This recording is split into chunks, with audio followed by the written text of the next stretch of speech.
ஐயா வணக்கம். வணக்கம்.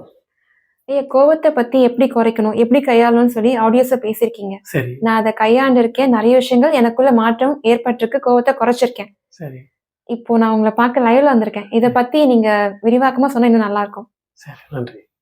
இப்போ ஒண்ணும் இல்லம்மா. இப்போ நம்ம கோவம் தான் நம்மளுக்கு எல்லாருக்கும் ஒரு பெரிய டிஸ்டர்ப் குடுக்கக்கூடிய விஷயம். ஏன்னா, அந்த கோவத்தினால நம்மட்ட நெறைய விஷயம் மாறும். கோவம் வந்தா நம்மளுக்கு நோய் வரும். நம்ப பிரச்சனைகள் நெறைய வரும். நெறைய விஷயத்த சந்திக்கிறது கோவத்தினால தான். சர்டன் டைம்ல வரும் கோவம். இப்ப அந்த கோவத்த நம்ம எப்படி குறைக்கலாம்னா, இப்ப நம்ம ஒரே விஷயம் பாருங்களேன், எல்லாத்துக்கும் நம்ம மருந்து இருக்குது. ஒரு நோய்க்கு மருந்து குடுக்குறோம். ஒரு நெறைய விஷயத்துக்கெல்லாம் மருந்து இருக்குது. ஆனா கோவத்துக்கு நம்ம மருந்துன்றது வெளிய எங்கேயும் கிடையாது. அந்த கோவம் எங்க உருவாகுதோ, அங்க தான் மருந்தும் இருக்கும் அதுக்கு. இது இங்க யாருக்கும் தெரியல. இப்ப என்னன்னா, இப்ப நாங்க இந்த கருணையான செயல செய்யும்போது, எனக்குள்ள ஒரு பெரிய நெறைய அறிவு ஏற்படுது. எப்படி இதுக்கு நம்ம எக்ஸ்ப்ளனேஷன் குடுக்கலாம்? ஏன்னா என்கிட்ட நெறைய கோவங்கள் இருந்தது. அந்த கோவங்கள எப்படி போக்குனேன் அப்படின்னு பார்த்தீங்கன்னா, இந்த செயல செய்யும்போது, இப்ப என் கூட சகமா இருக்கிறவங்க ரொம்ப இதுவா பேசுவாங்க, பண்ணுவாங்க. எனக்கும் அந்த கோவம் வரும் இல்லையா? நான் அந்த கோவத்த எப்படி நான் குறைச்சுக்கினேன்? நான் எப்படி அந்த கோவமே இல்லாம ஆக்கினேன்றத தான் நான் எக்ஸ்ப்ளைனா குடுக்குறேன் இப்ப உங்களுக்கு. ஏன்னா, நான் அனுபவத்த அனுபவத்த பெற்றிருக்கிறேன். அப்படி அந்த அனுபவத்த பகிர்றீங்க. நான் அப்படியே உங்களுக்கு பகிர்றேன். ஏன்னா இது ஓகே ஆகுதுன்னா, அது எனக்கு ஓகே ஆகி, இன்னைக்கு என் மேல கோவப்பட்டவங்களும், நான் அவங்க மேல கோவப்பட்டவங்களும், இப்ப 2 பேரும் ஒண்ணா சேர்ந்து இந்த கல்யாண செயல செய்றோம். ஏன் அப்டின்னா, அந்த கோவமே இல்லாத போனதுனால தான். அப்ப அதே கோவம் இப்ப உங்க எல்லாரும் குடும்பத்துல வாழும்போது, இந்த வீட்ல, ஆபீஸ்ல எல்லா இடத்துல கோவம் வருது. நம்ம அந்த கோவத்தினால நம்ம டென்ஷன் அதிகமாகுது, உடல்நலம் பாதிக்கப்படுது. சிறிய விஷயத்துக்கு பெரிய கோவப்படுவோம். எல்லாரும் சின்ன விஷயம் ஏன் அவ்வளவு கோவப்படுறாங்க? ஏன்னா நம்ம கோவம் வந்து உள்ளே டம்ப் பண்ணி வச்சிருக்கிறோம். அத வச்சுன்னு இருக்கும்போது, எங்க நம்மளுக்கு அந்த அதீதமான கோவம் தேவைப்படுது, அங்க வெளிக்காட்டதான் தேவை. கோவம் உள்ள இருக்குது. ஒரு சால்வ் பண்ணி வெளியே வந்துட்டா கூட அந்த கோவம் உள்ள இருக்கிறதுனால ஒரு சின்ன விஷயம் வீட்டுல ஒரு சின்ன விஷயமா எதனா பேசினா கூட ஒரு சின்ன சின்ன விஷயம் பெரிய கோவம் வரும். வீட்டுக்குலாம் நடக்கும் நிறைய விஷயம். வீட்டுல ஆமா. அத ஆபீஸ்ல கையாள முடியாது. சொல்லுவாங்க என்ன சின்ன விஷயத்துக்கு இவ்வளவு கோவப்படுறானோ. இங்க என்னன்னா ஏன் அந்த சின்ன விஷயத்துக்கு அவ்வளவு கோவப்படுறான்னா ஏற்கனவே கோவம்ன்ற ஒரு விஷயம் உள்ள இருக்குது. அது உள்ள இருக்கும்போது ஏற்கனவே ஒரு எரிஞ்சுக்கிற ஒரு பொருளை நீ கொஞ்சம் எண்ணெய் ஊத்தா ரொம்ப எரியும். இதுதான் நடக்குது. ஏன்னா அந்த கோவம்ன்றதை நீ சுத்தமா இல்லாத அளவுக்கு நீ வச்சுக்கினா அப்பத்திக்கு என்ன அந்த சூழ்நிலை என்ன ஒரு விஷயம் ஏற்படுது அதுக்கு என்ன கோவம் அந்த கோவம் வரையும் போறது சரி. அது உடலையும் உபாதைப்படுத்தாது. அந்த இடத்துக்கு சரியான விஷயமா ஹேண்டில் பண்ணுங்க. ஏன்னா கோவம்ன்றது ஒரு நல்ல விஷயம் தான். ஏன்னா இங்க எதுவுமே கெடுதல் கிடையாது. ஏன்னா எல்லாமே அளவா இருக்கும்போது தான் சரி. அளவுக்கு மீறும்போது தான் அது மாறுது. இப்ப இத நான் எப்படி இத கையாண்டேன் பார்த்தீங்கன்னா கோவத்த, இங்க ஒரே ஒரு விஷயம் தான், இங்க எல்லாமே சரியா நடக்குதுன்ற விஷயம் எனக்குள்ள புரிஞ்சுது. இந்த கருணையா இருக்கும்போது, அன்பா இருக்கும்போது, பொறுமையா இருக்கும்போது. ஏன்னா இப்போ நான் ஒருத்தர்கிட்ட ஒரு வாக்குவாதம் நடக்குது, ஒரு பிரச்சனை வருதுன்னு வச்சுக்கங்களேன். இப்ப நம்ம என்ன பண்ணுவோம்னா, அவர் பண்ண தப்புன்னு நம்ம சொல்லுவோம். அவர் நம்மள நான் பண்ண தப்புன்னு சொல்லுவாரு. இதுதான் யூசுவலா எங்க ஒரு மாறி சண்டை மாறி ஒரு நடந்தாலும் குறை 2 பேரும் இத சொல்லுவோம். தான் சொல்லுவோம். அந்த கோவத்த நம்ம எப்படி அந்த இடத்துல எப்படி அந்த பிரச்சனை நம்ம சால்வ் பண்ணிப்போம்னா, யாரோ ஒருத்தர் கூட இதெல்லாம் ஒண்ணுமே இல்ல அப்படின்னு சொல்லிட்டு விட்டுருவோம். அப்படி சொல்லுவாங்க. நம்ம அதெல்லாம் விட்டுருவோம். 2வது அக்கம் பக்கம் பாப்பா எல்லாரும் ஒரு மாரியா பார்த்தா, சரி போடா அப்படின்ட்டு நம்ம விட்டுருவோம். அவனும் விட்டு போயிடுவான்.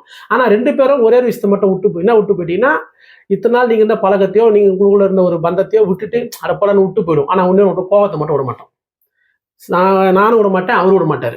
ஒண்ணு யாராவது சொன்னாங்கன்னு சொல்லிட்டு விட்டுட்டு போயிடுவோம். இல்ல நம்ம சூழ்நிலை பார்த்து நம்ம சரி நம்ம பேச நம்மளுக்கு ஒரு அசிங்கமா விட்டு போயிடும். ஆனா நம்ம முன்னாடி கொண்டு போறோம். நானும் கோவத்த கொண்டு போவேன், அவரும் கோவத்த கொண்டு போவாரு. இந்த நிகழ்வு தான் நடந்துருக்குது. இயல்பாவே நம்ம எல்லாருக்கும். இது நடக்கிறதுனால நம்ம கோவம் அப்படியே உள்ளே நிக்குது. ஆனா இந்த கோவத்த நம்ம போக்கிக்க முடியும். அது எப்படி போக்கிக்கலாம்னா ஒண்ணுமே இல்ல. இப்ப எதிர்த்தாப்புல ஒரு நபர நம்பலாம். எப்படியோ நம்ம இந்த சண்டை வரலாம் ஒரே விஷயம் பாருங்களேன். வெளிய இருக்கிற நபரு, அதர் நபருக்குள்ள மேக்ஸிமம் சண்டையோ, மனஸ்தாபமோ ஏற்படவே. நம்ம கூட நம்ம கூட இருக்கவங்க. இருக்கிறவங்க, நம்ம சொந்த பந்தம், நம்ம ஃப்ரெண்ட்ஸ் இவங்களுக்குள்ள தான் அந்த மனஸ்தாபம் அதிகமா ஏற்படும். இதுதான் இயல்பு. அப்ப இதுல நம்ம என்ன ஒரு விஷயம் மறந்துருவோம்னா, அந்த கோவம் வரும்போது, அவர் முன்னாடி பண்ணது, அவரோட நல்ல குணங்கள நம்ம எடுத்துக்க மாட்டோம். அந்த டைம்ல என்ன கோவமோ, அதுக்கான ரியாக்ஷன் மட்டுமே நம்ம காட்டுவோம். இது ஒரு பெரிய ஒரு தப்பான ஒரு விஷயம். இப்ப இந்த சூழல் நம்ம மாத்திக்கணும் எப்படின்னா, அவரு சைடுல இருந்து நம்ம போய் சிந்திக்கணும். அது நடந்துச்சு. இந்த விஷயம் நடந்தாச்சு, சண்டை வந்துச்சு, 2 பேரும் கோவப்பட்டோம். கொஞ்சம் பிரிஞ்சு நிக்கிறோம். இத நம்ம போக்கிக்கணும்னா, யாரா இருந்தாலும் அவங்க ஆப்போசிட் சைடுல போயிட்டு, அவங்களா நீ மாறி சிந்திச்சு பார்க்கணும். ஏன்னா இப்படிதான் சிந்திச்சு எனக்கு பழக்கம். இப்ப என் கூட இருக்கிறவங்க, சகமா இருக்கிறவங்க, என்னோட ஒர்க் பண்றவங்க, இந்த சைடுல இருக்கும்போது அவங்க பேசுவாங்க கோவமா. நான் அதுக்கு அந்த கோவமா பேசும்போது நான் என்ன பண்ணுவேன்னா, கம்முனு இருப்பேன். அவங்களுக்கு நானு எதுவும் சொல்ல மாட்டேன். விட்டுருவேன்.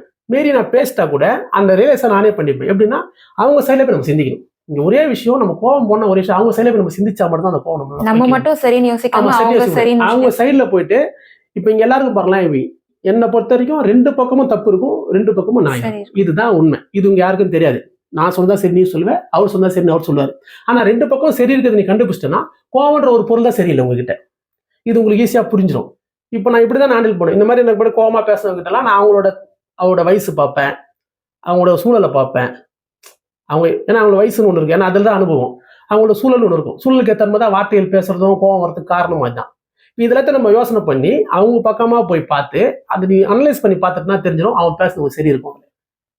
அவன் பக்கம் ஒரு நியாயம் இருக்கும். அவன் பக்கம் அவன் சொன்னது சரியா இருக்கும். இதை நீ இப்போ நம்ம என்ன பண்ணா அவன் சைடு சரின்றத முதல்ல நீ அக்செப்ட் பண்ணணும். ஏன்னா நீ அக்செப்ட் பண்ணிக்க மாட்டேன். ஏன்னா நம்மளை பொறுத்த வரைக்கும் என்னன்னா அவன் பண்ண தப்பு நான் பண்ண சரின்னு இருக்கும். இங்க ஒரே விஷயம், நம்மளுக்கு சரியில்லாத ஒரே பொருள் கோவம் தான். அவன் சொன்னதும் சரியில்லாம இல்லை, அவன் சொன்னதும் அவனும் சரி, அதுல இருந்து புறப்பட்ட கோவம் தான் நமக்கு சரியில்லை. அப்ப நம்ம அந்த கோவம் போனோம்னா அவன் சைட்ல இருந்து நம்ம யோசனை பண்ணி பார்க்கும்போது அவன் பக்கம் எல்லாமே கரெக்டா தான் இருக்குது, அவன் சரியா தான் இருக்கிறான்ற கமெண்ட்டை நம்ம கொடுக்கணும். இது எதுக்கு கொடுக்கணும் அப்படின்னு கேட்டீங்கன்னா உங்ககிட்ட இருந்து கோவம் போறதுக்கோசம். சரி, அவரை சரி பண்றதுக்கோ அவர் நல்லது பண்ண உன் கோவம் உனக்கு போகணும் அப்படின்னா ஆப்போசிட்ல இருக்கிற பர்சனை சரின்றதை நீ உள்ளுக்குள்ள கமெண்டா கொடுக்கணும். அதை நம்ம அக்செப்ட் பண்ணாதான் நமக்குள்ள நீங்க அக்செப்ட் பண்ணணும். இது வந்து அவர்கிட்ட சொல்லணும் அவசியம் கிடையாது, யார்கிட்ட சொல்லாது. உனக்குள்ளேயே உனக்கு சொல்யூஷனை நீயே தெரியும். இதுதான் இயல்பான ஒரு விஷயம். இந்த செயலை செஞ்சா சூப்பரா மாற்றம் வரும். நான் சொன்னேன் அவங்க சைட்ல போய் யோசனை, எதுக்கு நான் அவங்க சைட்ல போய் யோசனை பண்ணி பார்க்க சொல்றேன். இப்ப நீ எல்லாம் சொல்ல இல்லையா அவங்க மேல தப்பு இல்லை, உன் மேல தான் தப்பு நீ நினைச்சுக்கோ அப்படின்னு நினைக்கும் போது ஆட்டோமேட்டிக்கா உன்கிட்ட கோவம் ஒன்று விட்டு போயிடும். நம்மள அப்படி ஏத்துக்க மாட்டோம். இப்ப நான் அதனால தான் சொல்றேன், நீ அவங்க சைட்ல போய் அவரா மாதிரி சிந்திச்சு பாரு. அந்த இடத்துல சிந்திச்சு பார்த்தனா நான் இப்படிதான், ஏன்னா நான் சும்மா நம்ம அப்படி நினைக்கும் போது நம்மள்ட்ட கோவத்தை மட்டும் போவாது, நம்ம நினைக்கவும் முடியாது. ஏன்னா நம்மகிட்ட ஒரு ரைட்னஸ் கேட்கும். அது அந்த கோவம் ஒண்ணு விட்டு போனோம்னா அது எப்படி ரைட்டுன்னு கன்ஃபார்ம்னா அது கோவம் போகும். அதுக்கு ஒரு கன்ஃபர்மேஷனான காரணத்தை இப்போ ஒரு விஷயம் சொல்றாங்க, ஊரு ரெண்டு பட்டா கூத்தாடிக்கு கொண்டாட்டம்னு ஒரு வாசகம் இருக்குது. அந்த வாசகத்துக்கான அர்த்தம் என்னை பத்தி இதுவாக தான் இருக்கும்னு நினைக்கிறேன். இப்போ நம்ம ரெண்டு பேரும் நல்ல பர்சன் தான், ஏதோ ஒரு விஷயத்துல ஒரு சின்ன கோவம் வந்துச்சு, ஒரு சின்ன ஒரு வாக்குவாதம் ஏற்பட்டுச்சுன்னா கோவம் உள்ள வரும். அவன் தான் கூத்தாடி. இது ஊரு, இந்த ரெண்டு ஊரு சண்டை போட்டுது, சண்டை போட்டு கூத்தாடி உள்ள வருவான். கூத்தாடி தான் கோவம். அவன் வந்தான்னா ஓவரா இந்த இடம் ஒரு டான்ஸ் காலமா தான் இருக்கும். உண்மைங்க, இதுக்கு ரொம்ப ஆப்டான ஒரு விஷயம். இதுதான் அது பொருந்தி போகும். இதுதான் சொல்லியிருப்பாங்க முன்னாடி நினைக்கிறேன். இந்த விஷயம் தான் நடக்குது. உனக்கு கோவம்ன்ற ஒண்ணுதான் தேவையில்லை, ஆனா அவரும் தேவை. முக்கியமா அவருக்கு ரெண்டு பேரும் ஒன்னா இருந்தாலும் நீ ரெண்டு பேரும் ஒண்ணு அவர் தேவை. அப்பதான் உனக்கு உதவி பண்ணுவார், அவர் நீ உதவி பண்ணுவேன். ஆனா கோவம்ன்ற ஒண்ணுதான் தேவையில்லை. அதான் சொன்ன ஊர் ரெண்டு பட்டா கூத்தாடி கூத்தாடிட்டு அது கோவம் தான். அப்ப அந்த கோவம் நம்ம இல்லாம ஆக்குற வேலையை நம்ம ஈஸியா பார்க்கணும். கோவம் இல்லாம நம்ம இருக்கும்போது நம்மளுக்குள்ள ஒரு பெரிய தெளிவு ஏற்படும், ரொம்ப விழிப்பு ஏற்படும். நம்ம எல்லாத்தையும் கரெக்டா சிந்திப்போம், எந்த ஒரு உறவையும் நம்ம பாதிப்பா பண்ணிக்க மாட்டோம், எல்லாரும் அரவணைக்க முடியும். நம்மளால கோவத்துல எல்லாத்தையும் தூக்கி போட்டுருவோம், எதையும் நம்ம கவலைப்பட மாட்டோம். ஆனா நீங்க இந்த நான் சொல்ற மாதிரி அவர் பக்கம் போயிட்டு அவரோட சூழலோ அவருக்கு இருக்கிற தன்மையில அவருக்கு இருக்கிற செல்வமோ எல்லாத்தையும் யோசனை பண்ணா அவர் பக்கம் ஒரு பேசன் சரிதான் புரியும்.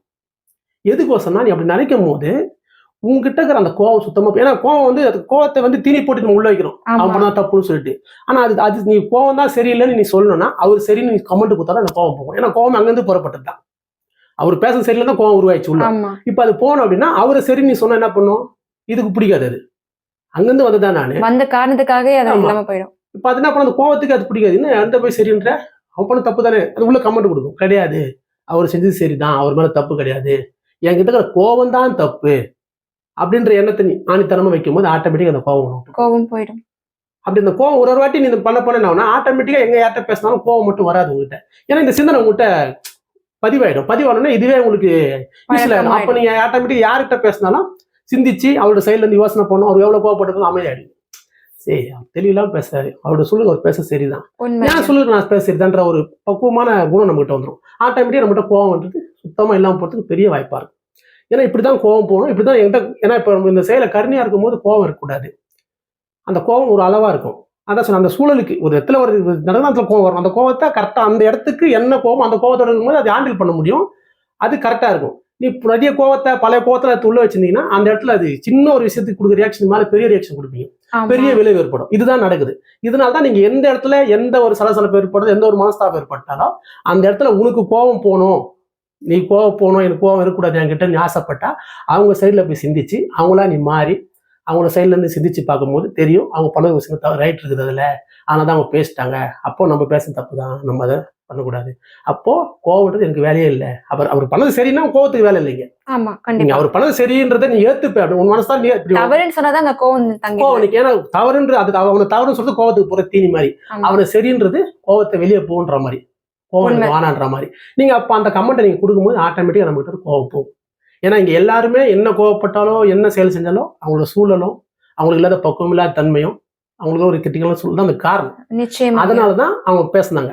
ஆனா அதை நீ எதிர்க்கும், அதை நீ ரிலீஸ் பண்றதுக்கு உங்கள்கிட்ட பக்குவம் இருக்குதோ நீ அதை பண்ணிட்ட அப்படின்னா ஆட்டோமேட்டிக் நம்மகிட்ட கோவம் போயிடும். உங்கள்கிட்ட கோவம் போயிடுச்சுன்னா நீ அவங்ககிட்ட போய் அவங்ககிட்ட அந்த பக்குவம் இல்லைனா கூட நீ போய் அவங்ககிட்ட பேச ஆரம்பிச்சிருவேன். நீ பேச ஆரம்பிக்கும் அவனால இவ்வளவு பேசி பேச அவங்ககிட்ட அந்த கோவம் போறதுக்கு பெரிய வாய்ப்பா இருக்கும். ஏன்னா இப்படிதான், ஏன்னா ரெண்டுமே ஒரே பொருள் தான். இதுதான் நம்ம கோவம்ன்ற ஒரு விஷயம் தான் நம்மளை வந்து பல மறக்க வைக்குது. அவர் எப்படி எவ்வளவு அன்பா இருந்தார், எவ்வளவு இதுவா செஞ்சார், அதெல்லாம் மறந்து போய் அந்த சமயத்துல ஏற்படுற கோவத்துக்கு கொடுக்குற முக்கியத்துவத்தை அவர் இத்தனை நாள் இருந்து இத்தனை நாள் பண்ண நன்மை எல்லாம் மறக்க வைக்கும். ஏன்னா கோவத்துக்கு அவ்வளோ வலிமை உண்டு. ஆனால் அந்த கோவம் வர இடத்துல அந்த நடந்த உடனே அவர் சைடில் போய் நம்ம சிந்திச்சு பார்த்து, ஆமாப்பா அவருக்கு அவன் சொல்ல சரிதான் பண்ணி, ஏன்னா அப்படி சிந்திச்சா கரெக்டாக அவர் சைடில் ஒரு நியாயம் இருக்கும். அது எதுக்குன்னா அப்பதான் உங்கள்கிட்ட கோவம் முழுமையாக போகுன்றதுக்கு சொல்றேன். ஏன்னா இந்த மாதிரி என்கிட்ட நிறைய பேர் பேசியிருக்கிறாங்க. ரொம்ப அதில் அவனுக்கு பேசுறது காரணம் அவன் சின்ன பையனா இருப்பான், அவனுக்கு ஒன்றும் அந்த பக்குவம் பத்தலை, அதனால தான் அவன் பேசுனான். நான் இதெல்லாமே நடந்து நான் அக்செப்ட் பண்ணி அவன் என்ன சொன்ன அதுக்கோசமே விடுவேன் எல்லாத்தையும். அம்மா நீ சொன்னா சரி, நீ பண்ண சரி, மீறி சொன்னா இன்னும் கோவம் அதிகமாகும். ஏன்னா அவன்கிட்ட பக்குவம் இல்லை, அப்போ அவன் கோவப்படுறதா செய்வான். இப்போ அவன் கோவப்படுறதுக்கோசம் நானும் கோவப்பட்டா அங்க இன்னும் ஒரு இப்போ நான் என்ன பண்ணுவேன், அந்த இடத்துல சேவ் பண்ண மாட்டேன். இதெல்லாம் நான் ரியலிஸ்டா செஞ்சிருக்கிறேன். ஆமா நீ சொன்னா சரி எல்லாம் பண்ணிட்டு ஒரு 2 நாள் ஃப்ரீ விட்டு அதுக்கப்புறம் அவனை இப்போ நான் மேலே கோவமே கிடையாது. ஏன்னா அவன் ஏன் கோவப்பட தெரிஞ்சு சின்ன பையன், இன்னும் பக்குவம் பத்தலை, ஆனால் அவன் பர கோவம் சரிதான், நான் அவனை தப்பே சொல்ல மாட்டேன். அப்போ அவன் மேலே எனக்கு கோவமே சுத்தமாக கிடையாது. அப்படி சுத்தமாக அவன் மேலே எனக்கு கோவமே இல்லாத போகும்போது அவன்கிட்ட பேச என்ன பண்ணுவான், அவன் ஒன்றும் இவ்வளோ பேசியும் அப்படி பண்ணுறாரு அப்படின்னு சொல்லி அவன் சுத்தமாக அந்த கோவத்தை போறதுக்கு வாய்ப்பா வச்சிருக்கிறான். 2வது என்ன போட்டு பேச கண்டிப்பா அந்த கோபம் போய் அங்க உங்களோட மதிப்பு உயருது. இப்போ அவங்க என்ன சொல்றாங்கன்னா இவர்தான் எல்லாத்துக்கும் காரணம் சொல்றான். இப்போ இது இன்னொரு விஷயம் பாருங்க, நம்ம அந்த மாதிரி அந்த கோவத்தை நம்மளை கடத்துக்கு வச்சு நம்மள கோவமே இல்லாம ஆக்குறது அவன் தான்.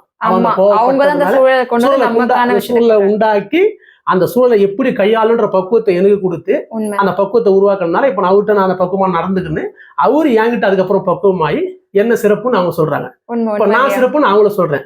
இப்போ 2 சிறப்பு ஆயிடுச்சு பாருங்க. அந்த கோவம் வெளியே போனாதான் இவ்வளவு விஷயங்கள் இங்க நடக்கும். அப்போ கோவத்தை நம்ம போகணும்னா அந்த எந்த இடத்துல கோவம் நம்ம உருவாச்சோ அந்த இடத்துலயே அந்த நிகழ்வு நடந்து போட்டோம். அவங்க கிட்ட சொல்லணும் அவசியம் இல்லை. தனிமையில இருந்து அவர் சைடில் சிந்திச்சு பாருங்க. சிந்திச்சு பார்த்தீங்கன்னா அவர் சைடில் ஒரு நியாயம் இருக்கும். அவர் சரின்ற எண்ணத்துல நீங்க சிந்திச்சீங்கன்னா கட்டாய அவசர நியாயத்தை எடுத்துடலாம். ஏன்னா எப்பவுமே ஆப்போசிட்ல சிந்திக்கும் போது அவங்க சைடில் சரி இருக்கிற மாதிரி நம்ம சிந்திக்கணும், சரின்ற மாதிரி சிந்திக்க கூடாது. நீ சரினே சிந்தி, ஏன்னா சரின்னு சிந்திக்கிறதுனால அவரு நன்மை நல்லவர் தான், அவர் சரிதான் நினைச்சா நீயும் சரிதான் சொல்லுவாரு. அப்படி சிந்திச்சுட்டல அந்த சிந்தனை பேர்ல நீயும் சரின்னு சொல்லுவோம். அப்ப 2மே சரி நடக்கும். கோவன்றதுக்கு இங்க வேலையே இல்லை. அப்ப அது இல்லாம கட்டாயம் போயிடும். அப்படி நம்ம பழக்கமா படுத்தோம்னா நம்ம கோவமே இல்லாம கோவத்துக்கு வாய்ப்பே இல்லாம, ஆமா கோவத்துக்கு வேலையே கிடையாது. அந்த சூழலை நம்ம உருவாக்கினா நம்ம எனி டைமும் பீஸ்ஃபுல்லா இருக்கலாம், நோய் இல்லாம இருக்கலாம், ரொம்ப அன்பா இருக்கலாம். அந்த ஒருமைன்ற குணம் நம்ம கிட்ட கூடுறதுக்கான ஒரு பெரிய வாய்ப்பா இருக்கும். நன்றி, வணக்கம். நன்றிங்க.